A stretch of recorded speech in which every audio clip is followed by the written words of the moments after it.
여러분 펄벅 여사를 잘 알지요. 이 펄벅 여사가 노벨 문학상을 받았던 분입니다. 근데 이 펄벅 여사가 노벨 문학상을 받을 때 무슨 작품으로 받았느냐 하면 어머니의 초상이라고 하는 제목의 그런 책이었습니다. 그 작품 속에서 이 펄벅 여사는 자기 어머니에 대한 얘기를 이렇게 얘기했습니다. 이 펄벅 여사의 어머니는 22살에 미국 사람과 결혼했어요. 그래서 선교사인 남편을 따라 전혀 알지 못하는 미국으로 무작정 온 겁니다. 본국과 통신도 두절되었고 아무 연락도 되지 않은 채 굶주림으로 또 생명의 위험 속에서 중국에서 선교 활동을 했다고 합니다. 근데 많은 고난 속에서 7남매를 낳았는데 그 중에 4명이 또 다 죽었어요. 아이들도 죽고 3명을 정성껏 키웁니다. 이런 그 열악한 환경 속에 아이들에게 소망을 주기 위해 어머니는 절대로 고통스러운 얼굴을 하지 않아요. 한 번도 화낸 적도 없었고 그리고 싫은 소리 한 적도 없었고 슬픈 얼굴을 하지 않았다는 거예요. 아이들을 기뻐하기 위해서 언제나 즐겁게 노래를 불러주었고 찬송을 즐겨 부르고 성경 말씀을 들려주었다고 합니다. 이런 어머니의 그 인격, 그 어머니의 초상을 보면서 이 펄벅은 어릴 때부터 밝은 마음, 밝은 얼굴로 자랐다고 합니다. 축복이죠. 그토록 힘든 고난의 상황에서도 노래하는 어머니, 하나님의 말씀을 읽어주는 어머니, 언제나 하나님을 소망 삼고 그렇게 살아가는 어머니가 아니었으면 절대 자기는 노벨상을 받을 수가 없었을 것이다. 그렇게 회상했습니다. 이 펄벅의 어머니는 하나님과 함께하는 여인이었습니다. 하나님과 동행하는 사람은 바로 이런 사람입니다. 하나님과 함께 걷는 사람, 주위의 자녀들에게 주위 사람들에게 언제나 복을 나눠주는 복의 통로, 복의 근원이 저와 여러분이 이렇게 우리 주위에 있는 모든 사람들에게 복의 통로가 되기를 주의 이름으로 축원합니다. 오늘 이 본문에 보면요, 창세기 12장에 아브라함이 나오는데 하나님이 떠나라 그랬어요. 갈대아우르, 당시 최고의 문명지입니다. 큰 도시입니다. 근데 떠났습니다. 그 하나님께서 갈 바를 알지 못하고 떠나라 했는데 내가 너에게 복의 근원이 되게 해줄 것이다. 너를 축복하는 자를 내가 축복한다. 너를 저주하는 자를 저주한다. 엄청난 축복을 받고 복의 근원이라 바룩 아도나이, 하나님께 복받은 자예요. 여러분의 이름이 뭡니까? 성도 아닙니까? 여러분의 이름의 별명이 바룩 아도나이라는 걸 아십니까? 하나님께 복받은 자예요. 따라합시다. 나는 하나님께 복받은 자입니다. 여러분, 하나님이 그 아들 예수님을 우리를 위해 십자가에 내어놓으셨어요. 그래서 여러분과 바꾼 겁니다. 예수님만큼이나 여러분은 하나님 앞에 존귀한 자들인 줄 믿으시기 바랍니다. 물물교환은 가치 있는 것끼리 바꾸는 거예요.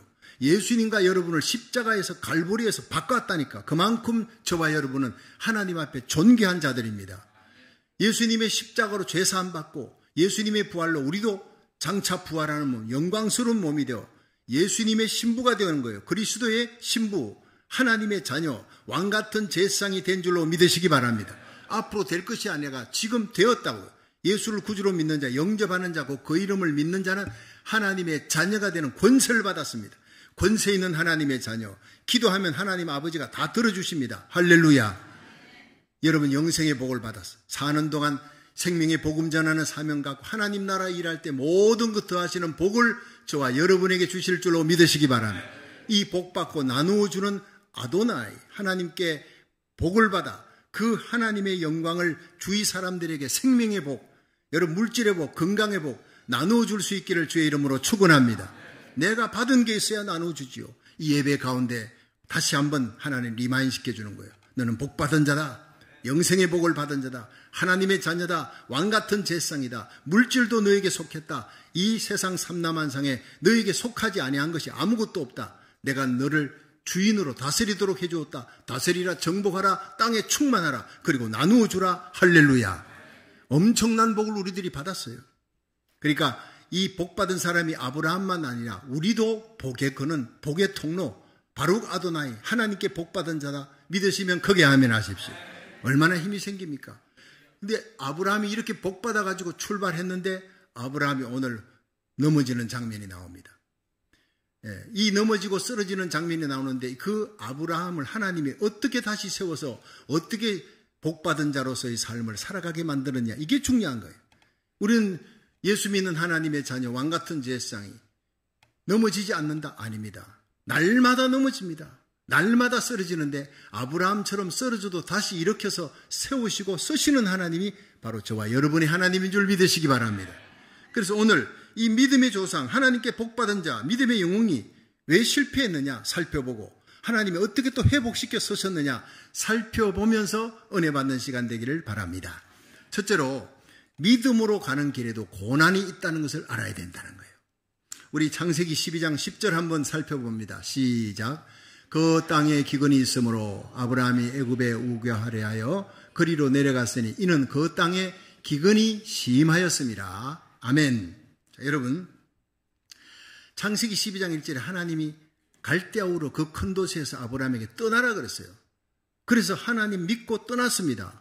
그러니까 이제 갈대아우를 떠나가지고 하란에 갔다가 아버지가 죽을 때까지 거기 있다가 마침내 목적지인 가나안 땅으로 하나님이 인도하니까 갔어요. 가면은요 가나안 땅에 기근이 있다가도 아브라함이 가면 풍년이 돼야지. 그래 하나님이 주신 땅 아닙니까? 갔는데 마침 그 해에 큰 기근이 들이닥쳐서 하나님이 명한 곳인데 하나님이 가라 그런 곳인데 거기 풍요가 기다리는 게 아니라 기근이 기다리고 있었다는 거예요. 네, 여러분 좀 이상하지 않습니까? 우리 예수 믿는 사람들이 잘 알아야 됩니다. 우리가 하나님께서 주신 축복의 약속을 받고 가는 길에 믿음으로 가는 길에 하나님과 동행하며 가는 길에 하나님이 가라 해서 가는 길이에요. 가는 그 길에 고난이 있을 수가 있다는 거예요. 여기에 시험에 걸려서 왜 하나님과 함께 가는데 하나님 명령하고 그래서 순종하고 가는 길인데 왜 고난이 환난이 왜 기다리냐? 뭐 잘못된 거 아니냐? 그 시험 들지 말라는 거예요. 시험을 이겨야 그 다음 복이 기다리고 있는 줄로 믿으시기 바랍니다. 시험 친 후에 하나님께서 합격하면 복을 주시는 하나님이라는 거예요. 그래서 우리가 고난은 우리를 성숙시키는데 하나님이 고난을 쓰신다 생각해야 됩니다. 욥기 23장 10절에 보면 하나님께서 너의 가는 길을 내가 안다 그랬어요. 나의 가는 길을 오직 그가 아시나니 그가 나를 단련하신 후에 연단 트라이얼스 불 속에 불뭇불 속에 금을 넣고 도가니불 속에 은을 넣어서 연단해가 그 찌꺼기들 불순물을 다 빼내고 정금같이 만들기 위해 그 환난의 불 속에 고난의 불 속에 집어넣으시는 하나님. 내 가는 길을 여호와께서 하시나니 그가 나를 단련하신 후에 내가 정금같이 나오리라 하세요. 정금은 그 다음입니다. 불을 통과한 후에 나오는 거예요. 자식을 통해 나를 연단할 수도 있습니다. 물질 통해 주위의 다른 사람을 통해 명예를 통해 유혹과 연단 이런 고통과 아픔 속에 환난 속에 하나님이 나를 연단해서 요셉처럼 세우시는 거예요. 다니엘처럼 세우시는 거예요. 또 고난은 우리를 깨닫게 합니다. 시편 119편 67절에 보면 고난 당하기 전에는 내가 그릇 행했더니 이제는 주의 말씀을 지키나이다. 고난을 통과한 후에 이제는 그리스도의 강한 군사가 되어서 하나님의 말씀대로 살아갈 수 있는 능력 있는 사람이 되었다는 거예요. 저는 하나님의 말씀을 받았어요. 기쁨으로 받고 그러나 그걸 말씀대로 살아갈 힘이 내게 없었습니다. 그러나 이제 이 고난을 통과한 후에 영적 내공이 생겼어요. 웬간한 시험은요 웃으면서 이겨나갈 수가 있게 된다는 거예요. 그렇습니다. 로마서 5장 3절에 보면 다만 이뿐 아니라 우리가 환난 중에도 즐거워하는 이 환난은 인내를 인내는 연단은 소망을 이루는 줄 알미니라. 환난 가운데 인내하고 연단받아 예수님만이 우리 소망이다. 하나님만이 소망이다. 이 땅이 우리 천국이 아니다. 이 땅은 나그네 길이다. 천국은 우리 주님이 예비하신 곳은 예수님 재림하면 들어가는 그 천국을 소망 삼고 살아가는 성도 되기를 주의 이름으로 축원합니다. 바로 그거예요. 연단을 통해 고난을 통해 성숙하게 만들고 하나님 말씀 깨닫고 천국을 소망 삼고 예수님만 소망 삼고 살아가는 사람이 될 줄로 믿으시기 바랍니다. 마태복음 8장 23절에 보면 예수님이 제자들을 데리고 야 얘들아 바다 건너가자. 갈릴리 바다 건너서 가자. 주님이 명령하셨어요. 그리고 예수님 배를 태우고 예수님이 너무 피곤하고 주무시는 거예요. 배를 타고 가는 거예요. 바다 한복판에서 갑자기 풍랑이 일어납니다. 자 보세요. 예수님이 가자 그랬어요. 예수님 명령 반대쪽으로 가는 게 아니라 예수님과 함께 갑니다. 예수님 명령 따라갑니다. 예수님과 동행하며 가는 길인데 왜 풍랑이 일어납니까? 똑같은 얘기 아니에요. 갈대아우를 떠나라. 내가 네게 지시할 땅으로 가라. 가나안 땅에 갔으면 문제는 없어야지. 왜 문제가 생깁니까? 기근이 왜 생깁니까? 똑같은 얘기입니다. 예수님과 함께 주님의 명령 따라가는 그 길에 환란의 풍파가 들이닥치는 거예요. 그때 여러분 의심하지 말라는 거예요. 제자들은 막 풍랑이 일어나고 배가 뒤집어지게 생겼으니까 물이 막 배를 덮치려니까 물을 막 퍼냅니다. 정신없습니다. 비명을 지르고 예수님은 안 보이는 거예요. 풍랑만 보이니까 배가 그냥 침몰할 것 같으니까. 그런데 아무리 해도 육지에서 점점 멀어지고 풍랑은 노도강풍은 더 세지고 불가항력적인 상황 속에 한계 상황, 인간의 한계 상황에 부딪힌 거예요. 이젠 죽었다 싶을 때 예수님이 그때 보인 거예요. 예수님이 여기 있었지. 예수님 주무십니까? 빨리 일어나셔서 우리를 살려주세요. 구원해 주세요. 막 매달립니다. 그때 예수님이 일어나셨어요. 이렇게 믿음이 적은 자들아 꾸짖으시고 바람과 파도를 꾸짖으시니 즉시 잔잔하게 되었더라. 이들이 깜짝 놀랍니다. 예수님이 귀신 들린 자를 쫓아내고 죽은 자 살리고 병든 자를 고치고 이건 알았지만 선지자 중에 선지자구나, 랍비 중에 랍비구나, 이 정도가 아니라 이 바람과 풍랑을 광풍을 잔잔케 하다니 이건 하나님 아니고는 이렇게 할 수가 없어. 예수님에게 엎드려 절하며 참으로 진실로 하나님의 아들이로소이다 고백하는 거예요. 우리에게 풍랑이 닥쳤습니까? 환난과 어려움이 있습니까? 내게 못 고칠 병이 있습니까? 의사가 당신 이제 끝입니다. 암 걸렸습니다. 그때가 하나님 만날 때인 줄로 믿으시기 바랍니다. 그렇습니다. 환난 날에 나를 부르라. 내가 너를 건지리니 네가 나를 영화롭게 하리라. 그 시험을 이겨야 되는 거예요. 여러분, 풍랑 속에서도 주무시는 예수님을 발견하세요. 세상은 지금 아우성을 칩니다. 전쟁의 소문. 3년 팬데믹 끝났더니 이제는 전쟁이 일어나고 천재지변이 일어나고 사람들이 아우성을 치는 경제가 바닥을 치고 있습니다. 그럴 때 주무시는 예수님을 발견할 수 있기를 축원합니다. 역사의 주권자이신 예수님, 우리를 위해 죽으시고 부활하시고 하나님 우편에서 이 지구의 운명을 다스리고 계신 예수님은 평안을 갖고 계신 거예요. 하늘의 평안을 갖고 계신 그 예수님의 평안을 저와 여러분이 가지시기를 주의 이름으로 축원합니다. 나는 허둥대는데 주님은 웃고 있단 말이에요. 미국의 문제, 고국의 문제, 대한민국의 문제, 내 가정의 문제, 내 자식의 문제, 교회의 문제 다 알고 있습니다. 나는 허둥대고 어찌할 바를 모르는데 주님은 웃고 계시는 겁니다. 그 문제를 내게 갖고 오라. 내만이 그 문제를 해결할 수 있다. 그렇게 주님은 말씀하고 있는 겁니다. 수고하고 무거운 진진 자들아 다 내게로 오라. 내가 너희를 쉬게 하리라. 여러분 한 주간 동안 지고 있던 모든 무거운 짐을 오늘 예배 가운데 주님께 다 맡기시기를 주의 이름으로 축원합니다. 주님은 평안을 가지신 거예요. 풍랑 속에서도 두려워하지 말라, 놀라지 말라, 내가 너와 함께 한다 말씀하고 있는 거예요. 여러분, 문제는 주님의 얼굴을 봐야 하는 거예요. 믿음은 주님을 바라보는, 풍랑을 바라보는 거 아닙니다. 세상은 언제나 풍랑이 일어납니다. 그러나 그 가운데 풍랑 위를 걸어오시는 예수님, 풍랑 중에 주무시는 평강의 예수님을 바라볼 수 있기를 주의 이름으로 축원합니다. 히브리서 12장 2절에 보면 믿음의 주요 온전케 하시는 예수를 바라보자. 저는 그 앞에 있는 절금을 위하여 십자가를 참으사 부끄러움을 개의치 아니하시더니 마침내 하나님 우편에 앉으셨느니라. 너희가 피곤하여 낙심치 않기 위하여 인생 살다 보면 신앙생활하다 보면 피곤할 때도 있고 낙심될 때도 있지만 그러나 피곤하지 말라, 낙심하지 말라. 죄인들의 이같이 자기에게 거역한 자를 참으신 예수님을 바라보라. 십자가 넘어 부활의 예수님을 바라볼 수 있기를 주의 이름으로 축원합니다. 아무리 고난이 닥쳐도 주님과 함께라면 그 고난은 절대 우리를 넘어뜨리지 못한다. 이걸 믿어야 되는 거예요. 여러분, 우리 교회 신앙생활 하면서 겪어보신 분들 많지만은 우리가 토렌스 제일 장로교에서 나왔습니다. 3년 동안을 거기서 나와서 동성애 저지하며 동성 결혼, 동성애 목사 안수 준다. 이건 아니다. 하나님 말씀을 거역하는 이 교단을 우리가 떠나겠다. 제1호로 우리는 성명서 발표하고 기자회견하고 떠났어요. 그리고는 3년 동안 엘카미노 칼리지, 시빅센터, 메리앗 호텔, 힐튼 호텔 이곳저곳을 계속 전전하면서 3년을 다녔는데 지금 생각해봐도 어느 누구도 불평하고 원망하는 사람이 없었어요. 사람들이 목사님 저 호텔에 한번 들어가려면 돈 많이 내야 되고 전에 있던 목사님은 시무장님들하고 연말돼가지고 겨우 한번 거기 가서 파티하네. 돈 많이 내야 돼. 우리는 매주 갑니다. 1년에 한 번이 아니고. 어떤 집사님은 턱시도를, 결혼할 때 입었던 턱시도를 턱 입고 와서 이런 호화로운 호텔에 하나님이 우리를 이렇게 대우해 주셔서 날마다 매주마다 가네. 얼마나 감사해.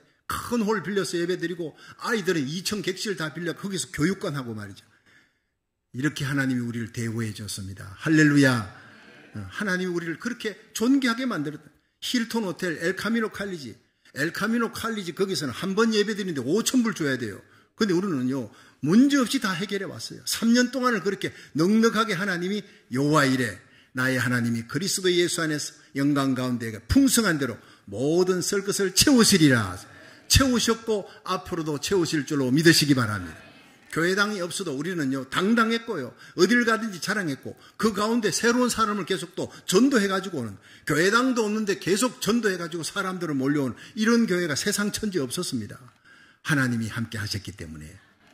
그런데 어느 날 힐튼 호텔도 안 빌려준다, 메리앗 호텔도 안 빌려준다, 시빅 센터도 없어, 엘카미노 칼리지도 안 되는 거예요. 모두가 다 딱 클로즈. 아무 데도 없습니다. 예배 드릴 데가 없는 거예요. 여러분 기가 막혔습니다.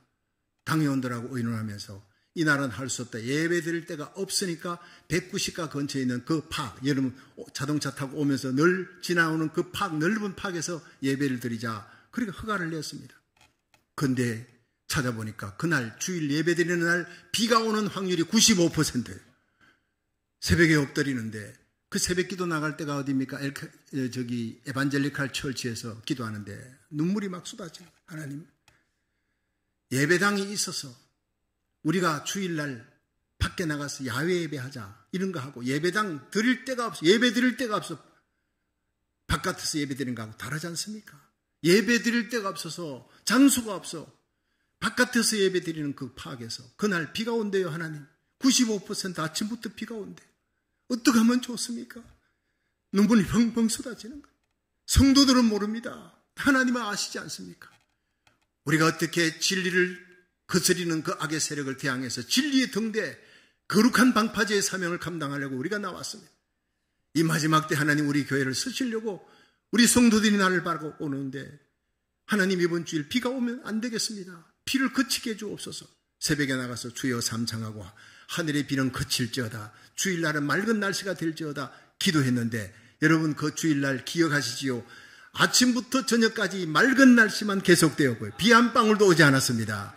축제했습니다. 축제를 얼마나 기뻤는지 눈물이 날 정도로 기뻤어요. 하나님이 함께 하셨기 때문에. 기도하면 하나님이 날씨까지라도 주관하시는 하나님 우리는 너무나 많이 체험했습니다. 그렇습니다. 여기까지 인도하신 에베네셀의 하나님 장래에도 인도해 주실 줄로 믿으시기 바랍니다. 이렇게 예배드릴 수 있는 장소에 있으면 매주일마다 나는 감사하고 새벽마다 나는 감사하는 거예요. 덜판에 가서 비 오는데 하나님 어떡합니까? 눈물 흘릴 필요도 없이 예배드릴 수 있는 장소로 인하여 하나님께 감사하는 저와 여러분 되기를 주의 이름으로 축원합니다. 그렇습니다. 채우시는 하나님, 성리케 하시는 하나님, 필요한 거 있으면 언제든지 기도하면 응답 주시는 하나님을 믿으시기 바랍니다. 그렇습니다. 엘리야 시대에 3년 6개월 동안 흉년이 들었을 때 하나님은 엘리야에게 그리 시내가에 가라. 거기서 하루에 2번 까마귀를 통해 떡과 물을 주시는 하나님이에요. 그 하나님 어디 계십니까? 지금도 여러분과 함께 하십니다. 그런데 사르밧 동네에 과부들이 많았습니다. 그런데 어떤 과부에게 하나님이 지정합니다. 이 과부를 살려야 되겠다. 근데 하나님 먼저 시험을 치는 거예요.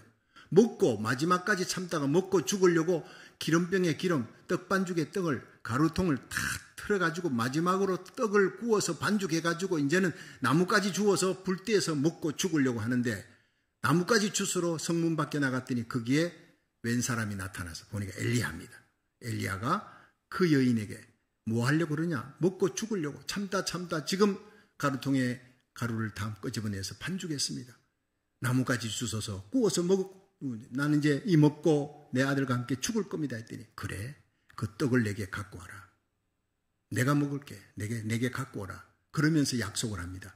이걸 내게 갖고 오면 하나님께 먼저 바치면 하나님의 종에게 바치면 내가 너의 가정에 복을 주어 3년 6개월 동안 기름병에 기름이 떡반죽에 떡이 가루통에 가루가 떨어지지 않게 해줄 것이다. 하나님 먼저 약속을 먼저 주시는 거예요. 그러니까 얼마나 큰 시험입니까? 먹고 죽으려고 하는데 이 주의 종이라는 사람이 도와주기는커녕 자기한테 갖고 오라니까. 근데 그 시험을 이기는 것은 하나님의 약속의 말씀을 붙들었기 때문에 갖다 줬습니다. 먹고 3년 6개월 동안 다른 집에는 모두 다 촉은 목피 연연하고 굶어 죽는 사람들이 늘어나는데 이 집만큼은요, 가루통에 가루가 기름병에 기름이 떨어지지 않도록 오히려 다른 사람을 도와주며 3년 6개월 사는 풍요의 축복을 받은 줄로 믿으시기 바랍니다. 먼저 시험 쳐서 말씀 부여잡고 합격하고 하나님 소망 삼고 합격하는 사람을 마지막 기근 시에도 살려줄 줄로 믿으시기 바랍니다. 우리에게 중요한 것은 하나님의 약속의 말씀이 어떤 고난 속에서도요, 주님을 찾는 자는 모든 문제가 해결될 줄로 믿으시기 바랍니다. 시편 34편 10절에 젊은 사자는 궁핍하여 줄일지라도 여호와를 찾는 자는 모든 좋은 것에 부족함이 없으리로다. 우리 생애 최고의 해라고 하는 영화가 있었습니다. 내용이 이런 겁니다. 2차 세계대전이 벌어졌는데 헤럴드 러셀이라고 하는 청년이 공수부대원으로 전투에 참가했다가 그냥 폭탄이 떨어졌어요. 이 폭탄이 투하되는 바람에 두 팔을 잃어버린 거예요. 불구가 된 그는 몹시 낙심하고 좌절해서 크리스찬이니까 하나님께 기도했습니다. 하나님, 내가 두 팔 잃어버렸는데 이 모습으로 나는 쓸모없는 인간이 되어서 나는 살아갈 수 없습니다. 하나님, 차라리 나를 죽여주세요. 그의 기도는 죽여달라는 게, 날마다 울면서 죽여달라는 기도예요. 원망입니다. 그런데 어느 날 기도하는데 하나님의 음성이 들려옵니다. 그래도 아들아, 네가 잃어버린 것보다는 남아있는 것이 더 많지 않냐. 따뜻하게 들려오는 하나님의 음성에 깜짝 놀라서 눈물을 닦고 생각해 보니까 잃은 것보다 남아있는 것이 아직 더 많지 않느냐. 생각해 보니 팔 2개만 잃었지 다리 2개, 멀쩡히 걸어 다닐 수 있도록 다리 2개가 있고, 또 눈도 있어. 보일 수 있는 눈도 있고, 들을 수 있는 귀도 있고, 말할 수 있는 입도 있고. 가만히 생각해 보니까 내가 남은 것이 정말 너무 많네. 그래서 생각을 바꿨어요. 그래서 손을 의수로 만들어서 의사한테 얘기해서 열심히 그 의수로 타자 치는 훈련을 해서, 피나는 훈련해서 타자를 쳤습니다. 그리고 자기의 생활을 책으로 만들었어요. 기가 막힌 기관 인생을 책으로 만들어가지고 내놨는데 이게 베스트셀러가 돼버렸어요. 엄청나게 돈이 돌았습니다. 근데 뜻밖의 베스트셀러가 되니까 주위의 친구들이 이걸 영화로 한번 영화로 만들어봐라. 자꾸 얘기하니까 그 영화를 만든 이 러셀이 직접 주연과 연출을 맡아서 영화를 했는데 이게 대박이 터진 거예요. 성공한 사람이 되었어요. 많은 사람을 감동시켰습니다. 할렐루야. 하나님의 음성을 듣고 행하면 네가 지금 남은 것이 더 많지 않느냐. 그 한마디에 그 인생이 완전히 바뀌어버린 거예요. 여러분, 지금 이런 것이 많다고 생각합니까? 가만히 생각해보면 여러분에게 아직 남은 것이 훨씬 더 많은 줄로 믿으시기 바랍니다. 지금 남아있는 것으로 최선을 다할 때 하나님은 기적을 일으켜줄 줄로 믿으시기 바랍니다. 내 잃어버린 것과 그것만 쳐다보고 맨날 불평하고 원망하고 낙심하는 사람 하나님 쓰지 않습니다. 쓸래야 쓸 수가 없어요. 그런 네거티브한 사람, 잃어버린 것만 생각, 어두운 그림자만 바라보는 사람 쓰지 않습니다. 그림자에서 돌아서야 돼요. 태양을 바라보면 내 그림자는 보이지 않습니다. 그림자를 바라보면 태양은 보이지 않습니다. 둘 중에 하나를 택하십시오. 오늘 의의 태양 대신 예수님 바라보는 시간 되기를 주의 이름으로 축원합니다. 우리에게 아픔을 주고 슬픔을 주었던 사람 잊어버리십시오.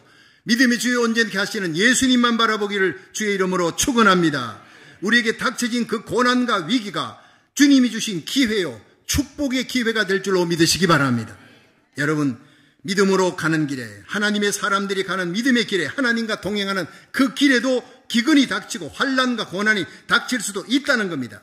그러나 끝까지 풍랑 바라보지 마세요. 아우성치는 세상 사람들, 세상 소리 귀 기울이지 말고 믿음의 주의 온전케 하시는 예수님을 끝까지 바라보시기를 주의 이름으로 축원합니다.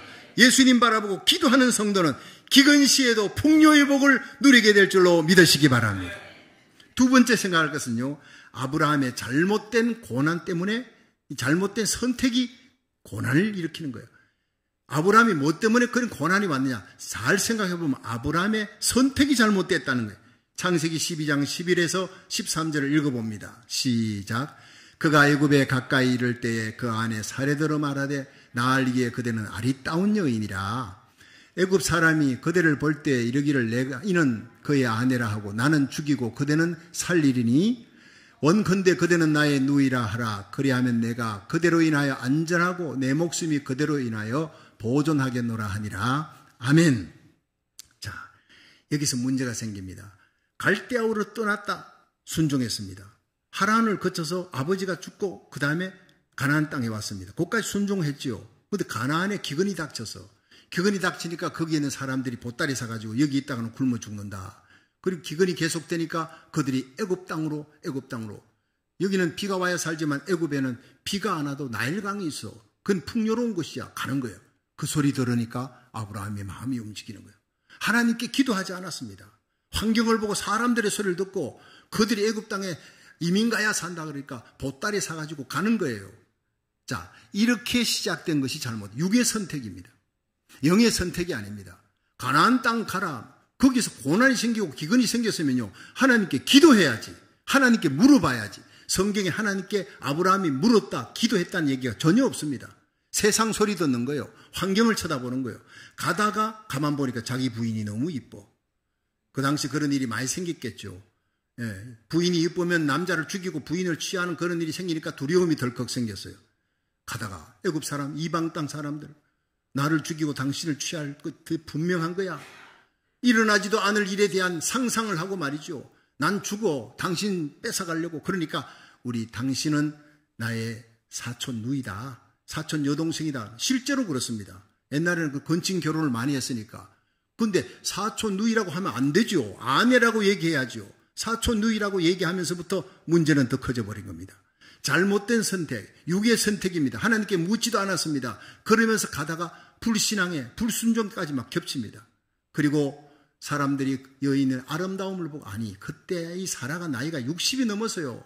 환갑이 넘었는데 아니 이쁘다고 난리를 치고 결국 그 소리가 바로왕의 궁정에 들어가니까 바로왕이 그 여인 데리고 오라. 그리고 물어보니까 누구냐? 서로 짰잖아요. 아브라함하고 이 사라 둘이서 어떻게 했습니까? 서로 사촌 오빠다, 여동생이다 이렇게 하자. 우리는 부부간이다. 절대 얘기하면 나 죽어. 그렇게 짰기 때문에 그 얘기 그대로 했더니 신하들이, 아유 그러면 바로 막 부인으로 모셔도 됩니다. 바로왕이 엄청난 금은 보화를 주고 양떼 소떼를 주고 종들까지 주고, 그리고는 사례를 넘겨버린 거예요. 저는요 항상 최초의 성경에 나타난 인신매매단 단장 아브라함 그렇게 얘기합니다. 물론 유머로 얘기하지만 자기가 팔려고 판 게 아니라 그렇게 돼버렸잖아요. 육적인 선택, 잘못된 선택, 인간이 두려워서 그렇게 했기 때문에 그 두려움은 더 큰 두려움을 갖고, 거짓말은 더 큰 거짓말을 낳잖아요. 결국에는 바로왕의 품에 들어갑니다. 이 기가 막힌 상황 속에서 이 아브라함이 그날 밤 잠을 잤겠습니까? 잠 못 자는 겁니다. 자기 실수로 이런 일이 벌어졌습니다. 그렇지만 하나님께서 그 실수를 변하여 하나님 앞에 진심으로 회개할 때 다시 회복시키시는 역사가 하나님의 은혜로 일어날 줄로 믿으시기 바랍니다. 이건 조금 이따 얘기하도록 하고, 여기 중요한 것은요, 살고 죽는 것은 하나님의 손에 달렸는데 자기 목숨 살자고 자기 부인을 부인이라 하지 않고 여동생이라, 사촌 여동생이다, 누이다 이렇게 속였던 거짓말한 거, 세상과 타협하는 거예요. 하나님과 타협해야 되는데 하나님 눈치 보지 않고 사람 눈치 봤어요. 바로왕과 타협하고 아내 빼앗기는 부끄러움을 당하는 거예요. 여러분, 그리스도인들이 이 땅에 심은 대로 거두는 겁니다. 우리가 믿음으로 살면 믿음으로 영광의 길 가게 되고, 불신앙 불순종으로 살면 거기에 대한 부끄러움이 기다리고 있는 것을 분명히 알아야 되는 거예요. 어떤 선택을 하든지 간에 그 사람의 선택에 따라 영광과 수치가 주어진다는 것을 우리는 분명히 알아야 됩니다. 반드시 우리 성도들은 믿음의 길, 의로운 길, 하나님의 영광의 길, 십자가의 길을 걸어갈 수 있기를 주의 이름으로 축원합니다. 1912년 4월 14일 타이타닉호가 빙산에 부딪혀 1514명이 죽었어요. 겨우 710명이 구조되었는데, 당시에 이 타이타닉의 2등 항해사 이름이 찰스 레이틀러라는, 이 찰스 레이틀러는 구조된 성격을 책임지기 위해서 선원들 중에 유일하게 살아남은 사람. 이건 비하인드 스토리입니다. 영화에도 나오지 않는 얘기예요. 선장이 침몰을 앞두고 여자와 어린아이를 먼저 구하라고 그렇게 소리를 쳤습니다. 당시 세계 최고의 부자였던 에스터라는 사람, 에스터 말고 에스터라는 남자예요.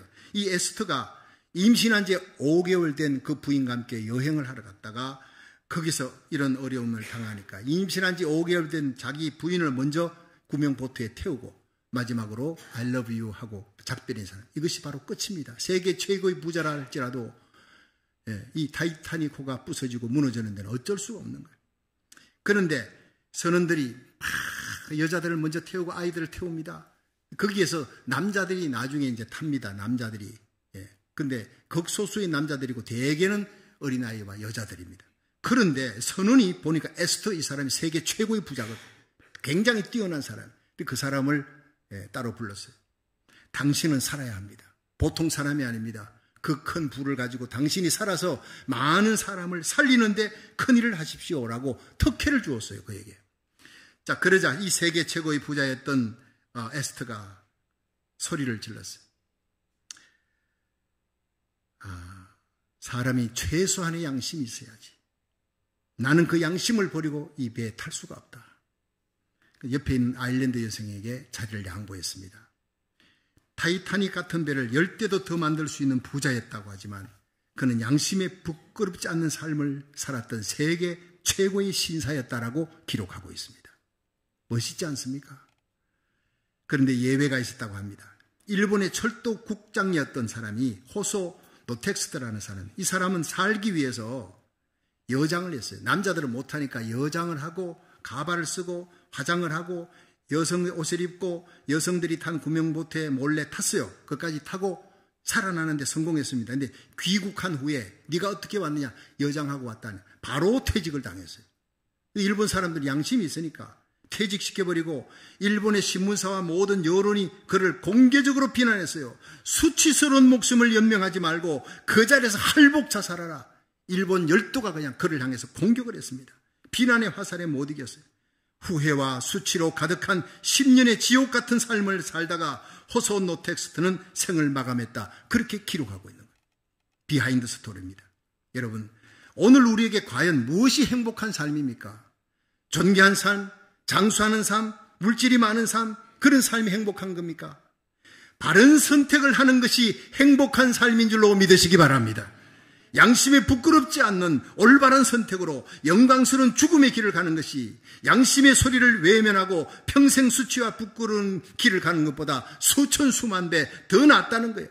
그래서 사도 바울은 빌립보 1장 20절에 나의 간절한 기대와 소망을 따라 아무 일에든지 부끄럽지 아니하고, 바로 그겁니다.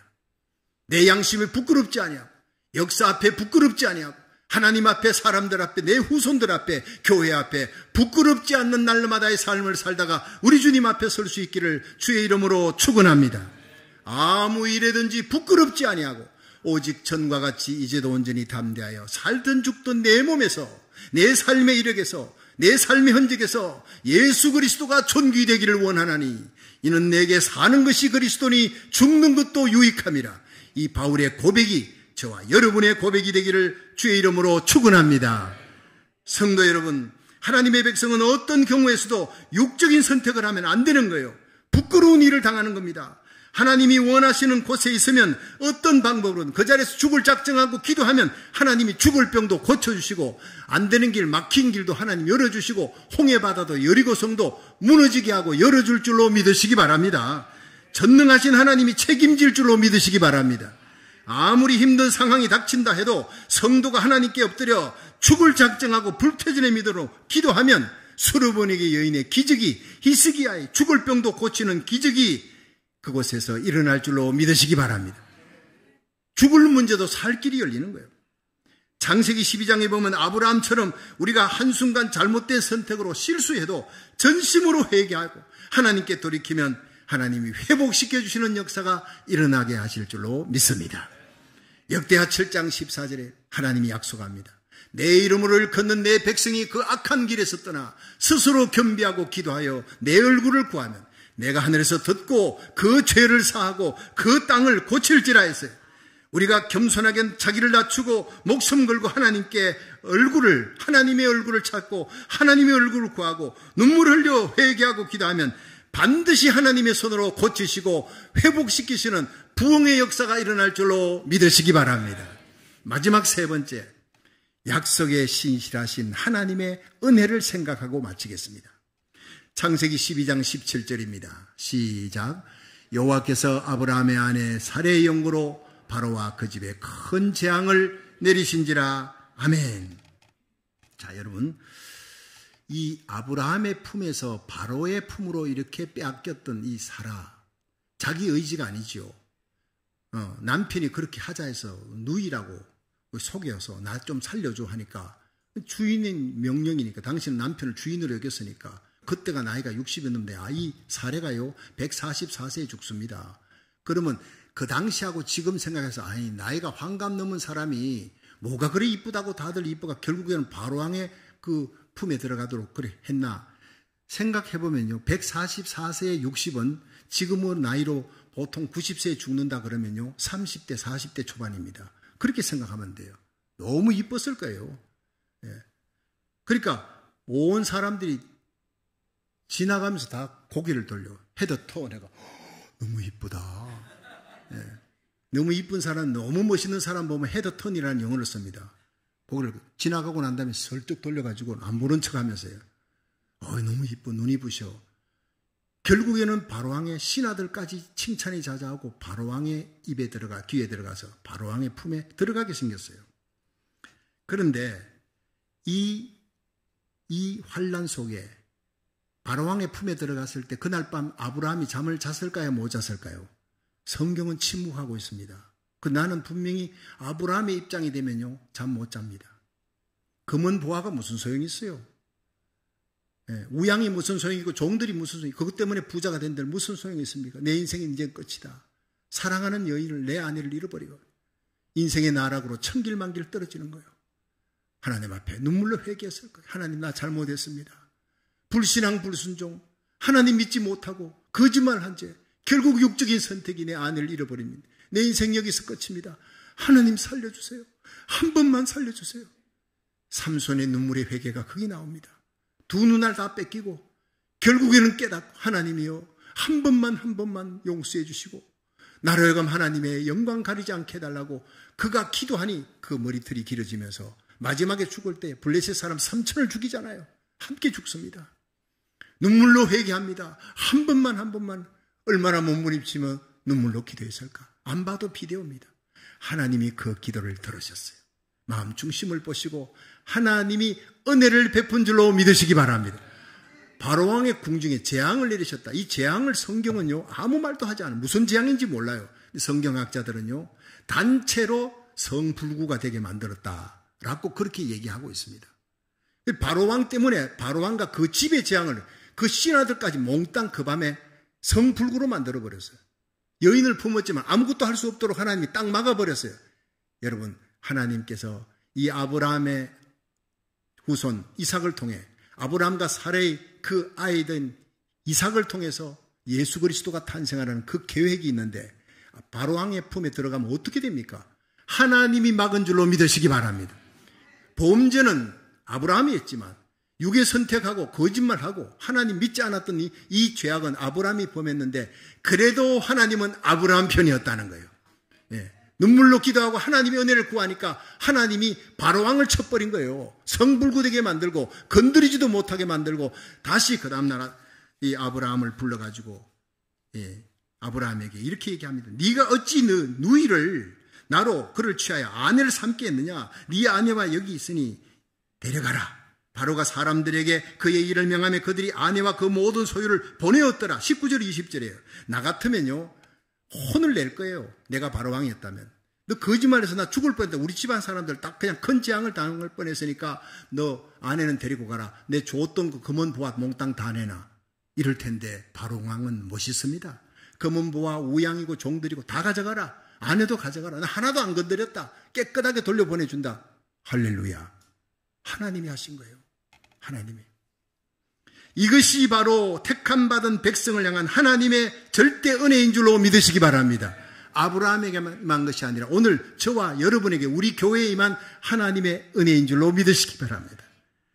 홍해 바다 끝에서 달려오는 애굽의 마병을 보고 혼비백산에서 애굽의 매장지가 없어 우리 다 죽이려고 끌고 왔느냐 막 원망하는 거예요. 그런데 그때 여러분 하나님 앞에 기도하니까 하나님께서 애굽의 마병을 막았다. 그게 아닙니다. 원망을 하고 있는데 죽게 생겼는데 그런데 하나님께서 앞에 서 있던 천사를 불구름 기둥으로 인도하던 천사를 뒤로 옮겨서 애굽의 마병들이 달려오는데 이스라엘 백성과 그 사이가요 그냥 일촉즉발의 위기입니다. 그냥 뛰어들면 덮치는데 하나님께서 애굽의 마병들이 밤새도록 달려도 이스라엘 사람 건드리지 못하도록 털끝 하나 건드리지 못하도록 장벽을 세웠습니다. 불구름 기둥으로 하나님이 막아주신 줄로 믿으시기 바랍니다. 하나님을 믿으면 우리 자녀들, 여러분, 어떤 역경과 고난 속에서도 머리털 하나 상치 않도록 우리가 기도하면 하나님께서 지켜주고 돌봐주실 줄로 믿으시기 바랍니다. 그 애굽의 이스라엘 백성들을 건져주시고 홍해바다에서 살려주시고 여리고성을 무너뜨리게 하셨던 그 이스라엘의 하나님, 모세의 하나님, 요수아의 하나님이 어디 계시냐? 지금도 우리와 함께하는 줄로 믿으시기 바랍니다. 그렇습니다. 우리는 살아있는 순간마다 닥치는 위기의 때에 그 시험을 이기고 모변하는 것, 전적인 하나님의 은혜인 줄로 믿으시기 바랍니다. 그 은혜 받고 살았고 앞으로도 그렇게 살 거예요. 하나님께 택함받은 백성, 바루가 아도나이, 하나님께 복받은 하나님의 백성들의 특권이요 축복이 하나님의 은혜를 입고 산다는 거예요. 복음성이 있습니다. 내 인생 여정 끝내어 강 건너 언덕 이를 때 하늘문 향해 말라리 예수 인도하셨네. 매일 발걸음마다 예수 인도하시네. 나의 무거운 죄짐을 모두 벗고 하는 말 예수 인도하셨네. 차를 타고 가면서 이 노래를 부르면 그냥 눈물이 흘러. 지나온 세월 걸음마다 자치마다 나는 부족하지만 하나님이 은혜 주셨고 하나님께서 베풀어 주셨고 재앙은 막아주셨고 축복의 길은 열어주신 그 하나님 생각할 때마다 감사해요. 아비가 자식을 불쌍히 여긴같이 하나님 우리를 불쌍히 여기신다. 회개할 때마다 동이서에서 먼 것 같이 내 모든 죄를 옮겨주시고 깊은 바다에 빠뜨리사 다시 기억지 아니하시고 조그마한 선한 일이 있어도 그 선한 일을 천사 앞에서 온 세상 앞에 자랑하게 만드는 그 하나님, 그분이 바로 아브라함의 하나님, 저와 여러분의 하나님인 줄로 믿으시기 바랍니다. 우리가 부족해도 주님은 절대 우리 집 버리지 않습니다. 아브라함처럼 우리가 잘못된 선택으로 실수해도 하나님은 결코 우리를 버리지 않고 결코 우리를 포기하지 아니하시는 하나님을 믿으시기 바랍니다. 그 은혜, 그 긍휼이 상한 갈대도 꺾지 아니하시고 꺼져가는 심지도 끄지 아니하시는 그 하나님의 속성이 저와 여러분을, 우리 자녀들을, 우리 교회를 붙들고 있는 줄로 믿으시기 바랍니다. 그렇습니다.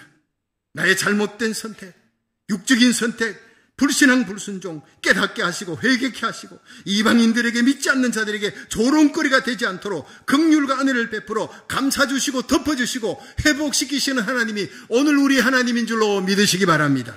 그리고 마침내 이 땅에서 복음 전하는 사명 잘 완수하게 하시고 약속의 땅 천국에 이르게 하실 그것이 바로 하나님의 은혜의 끝인 줄로 믿으시기 바랍니다. 그 은혜의 하나님이 아브라함의 하나님, 곧 저와 여러분의 하나님, 한평생 이 하나님의 은혜를 찬송하며 살아가시기를 주의 이름으로 축원합니다.